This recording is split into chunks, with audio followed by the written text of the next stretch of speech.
मुक्ता का 3 तल्ले का मकान, नीचे बैठक तो छत पर रसोई। अरे मुक्ता, गर्मा गर्म रोटी तो ला, बहुत स्वाद बनी है सब्जी। लाई माँ, बस 2 मिनट। मुक्ता की दौड़ जो सुबह शुरू होती तो रात में जाकर रुकती। ऊपर नीचे करते करते पूरा शरीर थक जाता, लेकिन माँ, मैं आपके पैर में तेल लगाकर ही सोऊंगी, नहीं तो मुझे नींद नहीं आएगी। अरे जीती रहे बेटा, लेकिन तू थक जाएगी, वैसे भी तुझे 3 तल्ला चढ़ना है अभी। कैसी बात कर रही है माँ जी, मैं तो आज बहुत देर तक सोई थी, तो नींद कहाँ आएगी। सास को कब नींद लग जाती पता ही नहीं चलता। अगले रोज, अरे मुक्ता, जरा सामने ठेले वाले से आलू तो ले आ, 5 किलो पापड़ बना देती हूँ। होली आ रही है, मेहमान आएंगे तो क्या कहेंगे कि इन लोगों के घर तो कुछ बना ही नहीं। माँ, मैंने सब बना लिया है, आप चिंता मत करिए। होली वाले दिन दही बड़ा और पकौड़ों का इंतजाम भी कर लिया है मैंने। सास को लगता है जैसे उसे न जाने कितनी गुणी और अच्छी बहू मिल गई।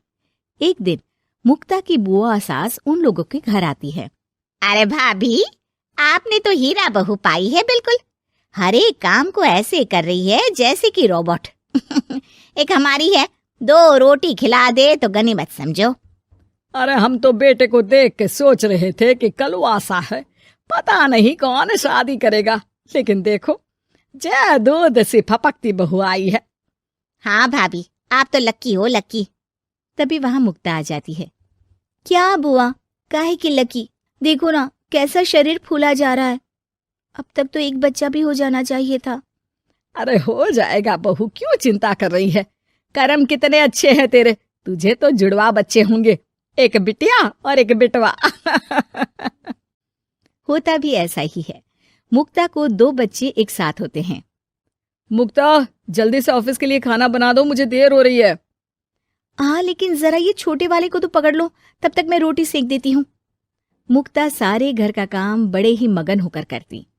क्या पति, क्या सास, क्या बच्चे, रिश्तेदार, सभी की जरूरतों का ख्याल वो बखूबी रखती। लेकिन भाई चांद को भी ग्रहण लग जाता है। वैसे ही मुक्ता को भी एक दिन लग जाती है किसी की नजर। दूर के रिश्ते की चाची कहती है, और बहन जी, आपकी बहू तो फुर्ते से काम करती है, बच्चा होने के बाद भी सारा दिन लगी रहती है। इसके हाथ का खाना भी इतना टेस्टी है, लगता है जैसे होटल का खा रहे। बस फिर क्या था, वो तो चली जाती है, लेकिन लग जाती है नजर मुक्ता को। शाम के वक्त, मुक्ता, कहाँ है बहू? हाँ माँ जी, बोलिए, क्या हो गया? बच्चे को सुला रही हूँ। अरे बेटा, जरा चाय तो पिला दे। हाँ हाँ, जरूर बना लीजिए, मुझे कमरे में ही दे देना माँ जी, बहुत थकान लग रही है। थकान? है भगवान, ये क्या बोल रही है? इसके मुंह से तो ये शब्द मैंने आज तक नहीं सुना। अगली सुबह, अरे मुक्ता, आज खाने का डब्बा इतना हल्का क्यों है? वो इसलिए क्योंकि मैंने सिर्फ रोटी और दाल बनाई है। अरे लेकिन मुक्ता, मैं तो नाश्ता, दिन का खाना, फिर शाम का स्नैक्स, फ्रूट, सलाद, ये सब लेकर जाता हूँ। कहाँ है ये सब? अरे कैसी बात कर रहे हैं आप?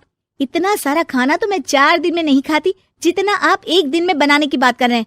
ना जी ना, मुन्ने के साथ जितना हो पाएगा उतना ही करूंगी मैं। मुक्ता की बात सुनकर पति हैरान रह जाता है। तभी वहां बुआ सास आ जाती है। अरे मुक्ता, मेरे नाती का जन्मदिन है, भूल गई क्या? आज शाम को आना, और मुक्ता थोड़ा जल्दी आ जाना, मेरी बहू का हाथ बटा देना। किचन में वो तेरी तरह स्मार्ट तो है नहीं कि फट फटाक से काम कर ले। अरे बुआ, कैसी बात कर दी? फट फटाक से काम कैसे हो जाएगा? हम बहुएं हैं, रजनीकांत नहीं। बुआ देखो, आप काम के लिए पास के लल्लू हलवाई की बीवी को बुला लो, वो मदद कर देंगी।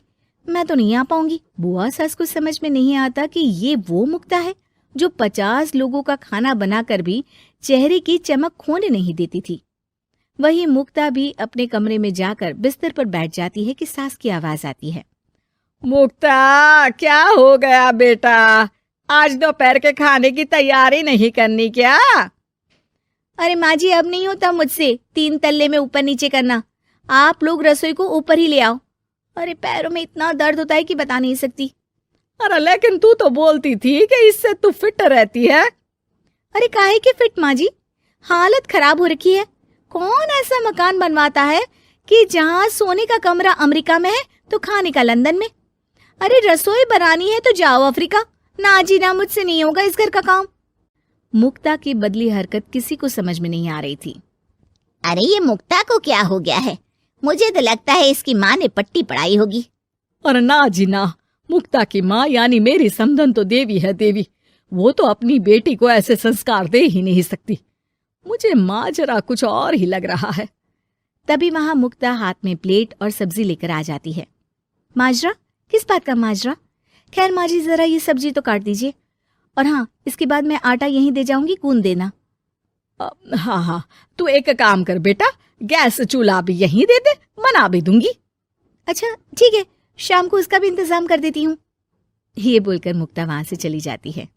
हे भगवान, ये तो वो मुक्ता है ही नहीं। अरे एक बार तो मुझे याद है, मेरे जूते भी इसने मुझे अपने हाथ से पहनाए थे। तभी सास के दिमाग की बत्ती जल जाती है। हाँ, कल वो कालिया की औरत आई थी ना, खूब तारीफ कर गई। उसके बाद से ही मुक्ता ऐसी हो गई है। फिर तो पक्का मान लो कि तुम्हारी बहू को नजर लगी है। एक काम करो, ये लो राई का दाना, दूर से बहू के ऊपर राम का नाम लेकर फेंक कर आ जाओ। जो नजर लगी होगी यूं भाग जाएगी। फिर क्या, होता भी ऐसा ही है।